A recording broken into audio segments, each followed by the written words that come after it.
akalain, mangyayari ang di mo inaasahan. Konsensya ang kalaban, habang buhay mo itong pagdurusahan. Kahit puro luha at pasakit ang pilit mong iparin, ang bawat pangyayari di mo na may babalik. Pakinggan nyo ang kwento.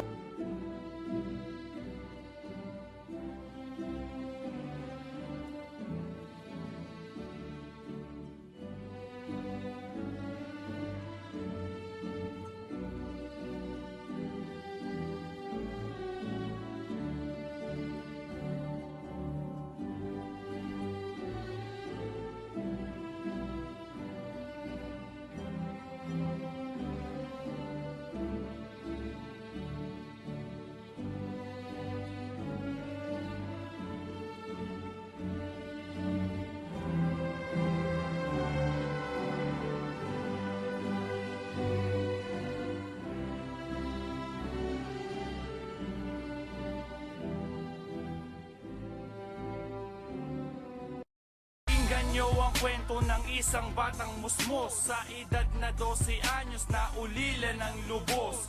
Wala na siyang ama at wala na ring ina. May iba siyang kamag-anak pero di niya kilala. Sa pagkain ay kapos kaya payat ang katawan. Itong malawak na lansangan ng kanyang munting tahanan. Sa madaling salita ang batang ito'y palaboy. Ang buhay di sigurado at sunod na lang sa daloy. Kahit na ganon pa man ay hindi niya alintana. Di mo makikita sa kanyang mata ang mga luha. Sa puso may pangarap sinliwanag ng apoy. Ang isang batang magilas, ang palayaw ay kalolas. Ang palayaw ay kaloma mga luha. Sa puso may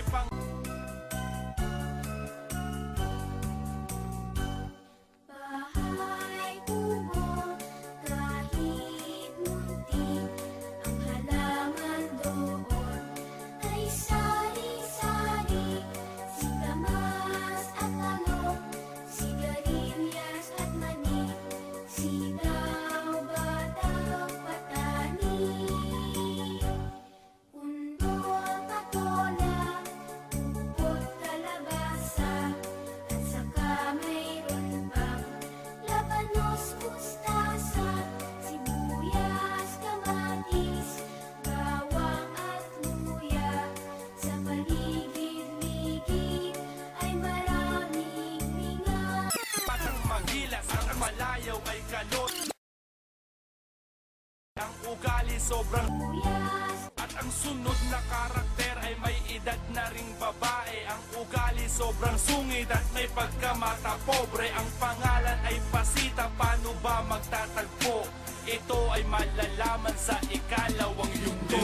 akalain, mangyayari ang inaasahan. Konsensya ang kalaban, habang buhay mo itong pagdurusahan.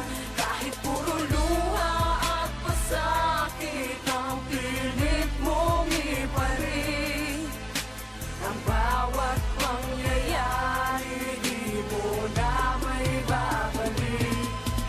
Sabado ng alas 5 ng hapon nakagawian, niyaling Pasitang pumunta sa pamilihan. Ang eksena sa palengke nung siya na ay magbabayad. Si Kaloy na sa likod, di niya sinasadyang sumayad. Ang siko kay Pasita na agad namang nagalit. Si Kaloy ay dumistansya, di na nagawang lumapit.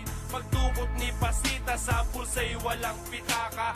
Lumingon kay Kaloy, tumurong siya ang kumuha. Si Kaloy biglang natakot at agad na tumakbo. Dali-dali si Pasita at hinabol niya ito. Sa gitna ng habulan, si Kaloy ay tumawid. May sasakyan na matulin ngunit di niya to batid. Ang bata ay nabangga at sa bangket ay humandusay. Ilang segundo lang, nawalan agad ng buhay. Ang sabi ni Pasita, tama yan sa magnanakaw. Ang pangarap ay gumuho parang paglubog ng araw. Akalain, mangyayari ang di mo inaasahan. Konsensya ang kalaban, habang buhay mo ito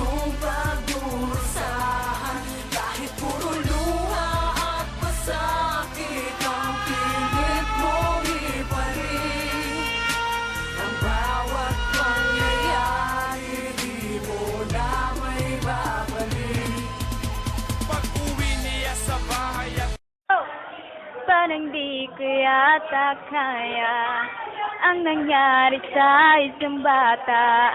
Aanhin ang kalupi kung buhay niya'y natapos na. Sinong aking sisisihin? Paano ba ang gagawin? Di na nga may babalik lahat ng nangyari. Bakit ka pa nakita? Bakit pa nasa lubong kalupi kong nawawala? Sa'yo ko naibintang. Kung di ko to naiwan at di kita nakita ngayon, sana ikaw ay buhay pa. Bakit ka pa nakita? Bakit pa nasa lubong kalupi kong nawawala? Sa'yo ko naibintang. Kung di ko to naiwan at di kita nakita ngayon, sana ikaw ay buhay pa.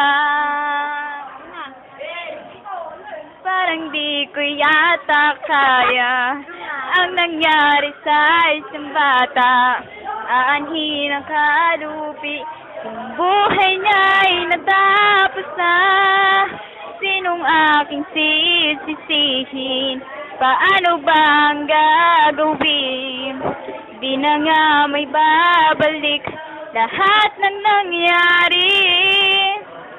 Bakit ka pa nakita?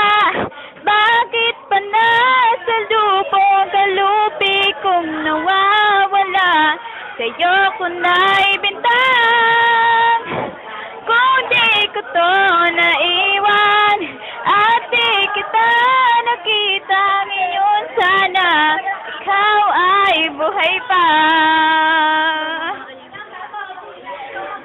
Ngayon sana ikaw ay buhay pa.